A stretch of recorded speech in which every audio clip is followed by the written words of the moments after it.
இன்று நாம் காண இருப்பது நாக பஞ்சமி பற்றி அறிவோம் அன்பர்களே, வாருங்கள். நாக பஞ்சமி என்பது ஒரு முக்கியமான பண்டிகையாகும். இது நாக தேவர்களை வழிபட ஒதுக்கப்பட்ட புனித நாளாகும். இது ஆடி மாதத்தில் வரும் சுக்ல பக்ஷம் பஞ்சமி திதியில் இந்த விழா நடைபெறும். பண்டிகையின் தோற்றம் மற்றும் புராண வரலாறு.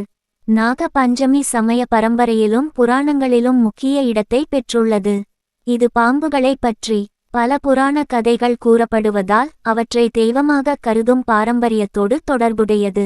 நாக பஞ்சமி விழாவின் முக்கியத்துவம் என்னவென்றால், நாக வழிபாடு. இந்த நாளில் நாக சிலைகளுக்கு பூஜை நடத்தப்படுகிறது. நாக தெய்வங்களுக்கு பால் அபிஷேகம். சிவன் கோவிலில் உள்ள நாக சிலைகளுக்கு பால், பழங்கள், பன்னீர், சந்தனம் முதலியவற்றால் அபிஷேகம் செய்யப்படுகிறது. விஷப்பாம்புகளிடமிருந்து பாதுகாப்பு. நாக தேவர்களை வழிபடுவதன் மூலம் விஷ பாம்பு கடிக்காமல் பாதுகாத்து கொள்ளலாம் என்று நம்பப்படுகிறது. வம்ச பரம்பரை பாதுகாப்பு. நாக தெய்வ வழிபாடு மூலமாக குடும்பத் தொற்றுக்கள், தோஷங்கள், நாக தோஷம், குழந்தையின்மை போன்றவைகள் அகலும் என நம்பப்படுகிறது. நாக பஞ்சமி அன்று எவ்வாறு வழிபடலாம்? காலையில் விரதம் இருந்து நீராடி புனித உடையணிந்து நாக சன்னதிக்கு செல்ல வேண்டும்.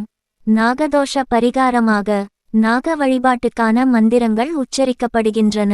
சிலர் நாகப்பாம்பு கோலங்களை, நாகவர்ணனை தரையில் பூச்சிட்டு வழிபடுகிறார்கள்.